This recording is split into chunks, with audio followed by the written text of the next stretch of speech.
2/3 अक्सरियत से वो ये बदल दें, पाकिस्तान का आइन ख़त्म कर दें, वो फिर 2/3 अक्सरियत से आइन जो है वो बदल के न्याय ले आएँ, प्रेसिडेंशियल फॉर्म लगा दें, हमारी तरफ से जो मर्ज़ी लेके आएँ, लेकिन करारदादों से तो आइन नहीं बदला जा सकता। ये जो इनकी मकाना, और इसीलिए जो लोग रेजोल्यूशन पेश कर रहे हैं वो अपने आप को आइन की वायलेशन में डाल रहे हैं। ये हुकूमत ना सिर्फ सुप्रीम कोर्ट की तौहीन के मुर्तकिब हुई है, बल्कि आर्टिकल 6 के तहत भी शहबाज शरीफ और काबीना के ऊपर मुकदमा बनाया जा सकता है, क्योंकि इन्होंने तो यूसर्प कर लिया है, आइन को दफना दिया है। आज पाकिस्तान की पार्लियामेंट को जो रेजोल्यूशन भेजी गई, पहले भी हमने कहा ये अपनी जान छुड़ा के मेंबरान पार्लियामेंट के ऊपर अपना वज़न लादना चाहते हैं। पिछली दफ़ा भी हमने इनसे पूछा कि कौन सी काबीना के अरकान हैं जिन्होंने कहा कि हम सुप्रीम कोर्ट का हुक्म मुस्तरद करते हैं। आज तक हमें वो लिस्ट नहीं दी जा रही। उसके बाद हमने पूछा कि किस तरह से जो 42 लोग हैं वो कौन हैं जिन्होंने साइन किए। उन 42 लोगों में एक भी वज़ीर शामिल नहीं है, वज़ीर आज़म शामिल नहीं है। 28 लोग उन 42 लोगों में से रिज़र्व सीट्स के ऊपर आई हुई ख़वातीन हैं। और हमने जिन लोगों ने भी हमसे रब्ता किया उन्होंने कहा जी हमने तो पढ़ी भी नहीं थी रेजोल्यूशन क्या है, हमारे ख़िलाफ़ केस ना कीजिएगा। पूरी कौम इस वक्त चीफ जस्टिस पाकिस्तान और सुप्रीम कोर्ट के पीछे खड़ी है। पूरे इस वक्त वकला जो हैं वो चीफ जस्टिस पाकिस्तान और सुप्रीम कोर्ट के पीछे खड़े हैं। और आपका फ़ैसला पाकिस्तान की तारीख़ का फ़ैसला है। अगर हमने आइन में ये हुक्म, ये हम असूल मान लें कि वज़ीर आज़म को ये इख्तियार है कि वो पाकिस्तान में इलेक्शन नहीं कराएगा, वज़ीर आज़म को ये इख्तियार है कि वो जब तक चाहे वो बैठा रहे, तो फिर पाकिस्तान में जमहूरियत ख़त्म हो जाती है। लिहाजा हमने ये फ़ैसला किया है कि सुप्रीम कोर्ट को पीछे खड़े होंगे, पाकिस्तान की कौम सुप्रीम कोर्ट के पीछे खड़ी होगी। और अगर सुप्रीम कोर्ट के फ़ैसले पर अमल दरामद नहीं होता, पाकिस्तान की कौम सड़कों पे आके ये फ़ैसले पर अमल दरामद कराएगी। फिर पाकिस्तान में अगर आइन नहीं है तो फिर अपने बुनियादी हकूक़ के लिए पाकिस्तान के लोगों को बाहर निकलना होगा। पाकिस्तान के लोगों के ऊपर अपने हकूक़ के लिए जद्दोजहद फ़र्ज़ हो जाएगी। पंजाब के ख़िलाफ़ तौहीन अदालत में भी जा रहे हैं कि जहाँ पे वो सड़कों के, नालियों के, गलियों के इस तरह से माशाल्लाह मीटिंगें लेता फिर रहा है कि जिस तरह से वो कोई इलेक्टेड चीफ़ मिनिस्टर है। केयर टेकर चीफ़ मिनिस्टर के इख्तियारात बड़े महदूद हैं और वो इस वक्त हमें जो चैप्टर 18 है इलेक्शन एक्ट का, उसके अंदर दिए गए हैं। मौजूदा हुकूमत ने आके जिस तरह से केयर टेकर हुकूमत का कॉन्सेप्ट का बेड़ा गर्क किया है, उसका एक एस्पेक्ट ये भी है कि इलेक्शन कमीशन ने उनको लामहदूद इख्तियार दे दिए ट्रांसफ़र पोस्टिंग्स के, जो कानून के मुताबिक नहीं दिए जा सकते। दूसरी बात जो है वो ये है कि जो हमने एक पटिशन दायर की है, हुमायूं अख्तर खान साहब हमारे इलेक्शन सेल के इंचार्ज हैं, हमने ये पटिशन भी दायर की है कि जो हाई कोर्ट है वो इनकार नहीं कर सकती जुडिशल ऑफिसर्स को देने से रिटर्निंग ऑफिसर्स और प्रिजाइडिंग ऑफिसर्स। लिहाजा वो पटिशन जो है वो हमारी ऑब्जेक्शन में थी, उसके ऊपर भी हमने इलेक्शन कमीशन से मांगा है कि हमें दें कि चीफ जस्टिस साहब ने कहाँ इनकार किया है ये ऑफिसर्स देने से, और उसके ऊपर भी हेयरिंग होगी अगले हफ्ते। इसके साथ साथ आज मुसर्रत चीमा की दरख्वास्त के ऊपर लाहौर हाई कोर्ट की डिवीज़न बेंच ने एक तो दो ये किया है कि ये मांग लिया है कि कैबिनेट का फ़ैसला किधर है JIT बनाने का। आधे घंटे में अभी जो है वो इन्होंने वो पेश करना है कि JIT बनी है तो किस कानून के तहत बनी है और फिर उसका रिट्रोस्पेक्टिव इफ़ेक्ट कैसे होगा। और दूसरा जो मामला है वो ये है कि आप एंटी टेररिज्म नहीं लगा सकते जहाँ पे टेररिज्म का केस नहीं बनता।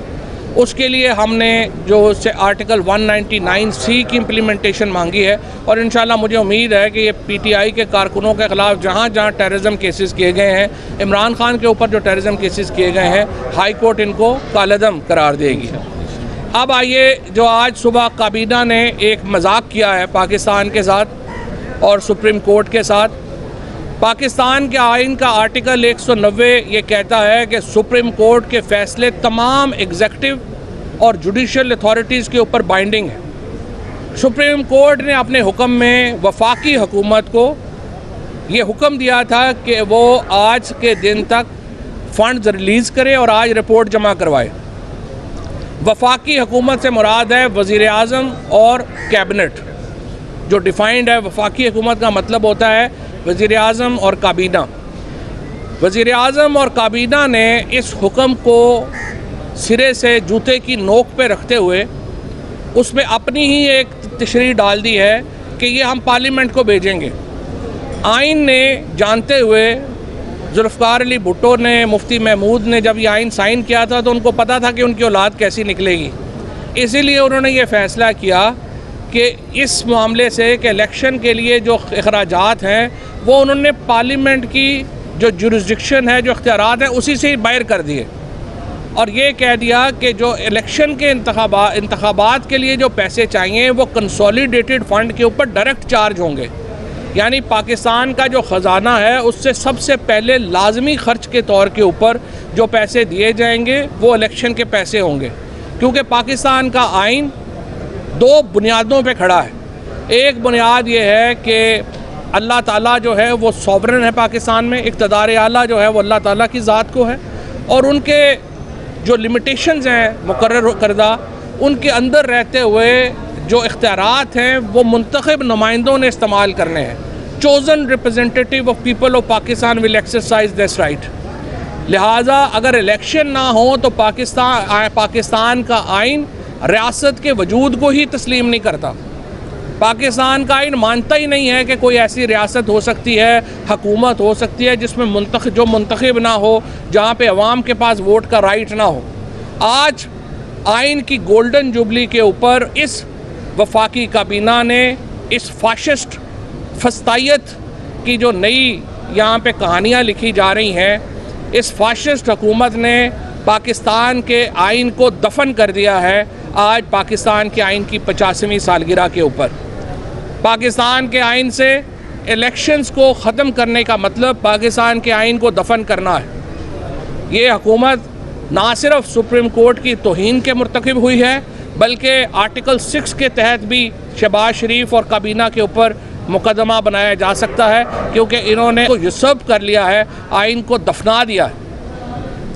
आज पाकिस्तान की पार्लियामेंट को जो रेजोल्यूशन भेजी गई, पहले भी हमने कहा ये अपनी जान छुड़ा के मेंबरान पार्लियामेंट के ऊपर अपना वज़न लादना चाहते हैं। पिछली दफ़ा भी हमने इनसे पूछा कि कौन सी काबीना के अरकान हैं जिन्होंने कहा कि हम सुप्रीम कोर्ट का हुक्म मुस्तरद करते हैं। आज तक हमें वो लिस्ट नहीं दी जा रही। उसके बाद हमने पूछा कि किस तरह से जो 42 लोग हैं वो कौन हैं जिन्होंने साइन किए। उन 42 लोगों में एक भी वज़ीर शामिल नहीं है, वज़ीर आज़म शामिल नहीं है। 28 लोग उन 42 लोगों में से रिज़र्व सीट्स के ऊपर आई हुई ख़वातीन हैं। और हमने जिन लोगों ने भी हमसे रब्ता किया उन्होंने कहा जी हमने तो पढ़ी भी नहीं थी रेजोल्यूशन क्या है, हमारे ख़िलाफ़ केस ना कीजिएगा। मैंने उनको वार्न किया हुआ है, हम पटिशन बना रहे हैं। 42 के 42 जो मेंबरान पार्लियामेंट हैं वो आर्टिकल 68 की वायलेशन में उनके ऊपर रेफरेंसेस जाएंगे इलेक्शन कमीशन को, और अदालत में भी हम जाएंगे। और इसी तरह से वफाकी काबीना जो है सुप्रीम कोर्ट से हम ये गुजारिश करते हैं, पूरी कौम इस वक्त चीफ जस्टिस पाकिस्तान और सुप्रीम कोर्ट के पीछे खड़ी है। पूरे इस वक्त वकला जो हैं वो चीफ जस्टिस पाकिस्तान और सुप्रीम कोर्ट के पीछे खड़े हैं। और आपका फ़ैसला पाकिस्तान की तारीख़ का फ़ैसला है। अगर हमने आइन में ये हुक्म, ये हम असूल मान लें कि वज़ीर आज़म को ये इख्तियार है कि वो पाकिस्तान में इलेक्शन नहीं कराएगा, वज़ीर आज़म को ये इख्तियार है कि वो जब तक चाहे वो बैठा रहे, तो फिर पाकिस्तान में जमहूरियत ख़त्म हो जाती है। लिहाजा हमने ये फ़ैसला किया है कि सुप्रीम कोर्ट को पीछे खड़े होंगे, पाकिस्तान की कौम सुप्रीम कोर्ट के पीछे खड़ी होगी, और अगर सुप्रीम कोर्ट के फ़ैसले पर अमल दरामद नहीं होता, पाकिस्तान की कौम सड़कों पे आके ये फ़ैसले पर अमल दरामद कराएगी। फिर पाकिस्तान में अगर आइन नहीं है तो फिर अपने बुनियादी हकूक़ के लिए पाकिस्तान के लोगों को बाहर निकलना होगा। पाकिस्तान के लोगों के ऊपर अपने हकूक़ के लिए जद्दोजहद फ़र्ज़ हो जाएगी। और उस जद्दोजहद को जिस तरह से इमरान खान ने उस दिन कहा कि जो लोग अपने हकूक़ के लिए, अपने राइट्स के लिए खड़े नहीं होते, अल्लाह भी उनसे नाराज़ होता है। हम लोगों ने आज तक वो लोग जिन्होंने फ़ातिमा जिन्ना का साथ नहीं दिया था, अयूब खान के साथ खड़े हुए हैं, उनकी नस्लें भी इस पर शर्मिंदा हैं। आज जो इस जद्दोजहद में शामिल नहीं होंगे उनकी नस्लें भी उनसे शर्मिंदा रहेंगी। और इंशाअल्लाह ताला आप देखेंगे ये सुप्रीम कोर्ट अपना जो हुक्म है उसके ऊपर अमल दरामद कराएगी और तहरीक इंसाफ पूरी तरह इंशाअल्लाह उनके पीछे खड़ी होगी। बहुत शुक्रिया। ये बता दें कि अभी मद्रास में शराबा को छोड़िया सदी के बैक वक्त जो है वो एक ही टाइम में इंतखाबात करवाए जाएंगे, इसकी क्या अहमियत है? देखिए, आइन को करारदादों से नहीं बदला जा सकता, सेनेट में अगर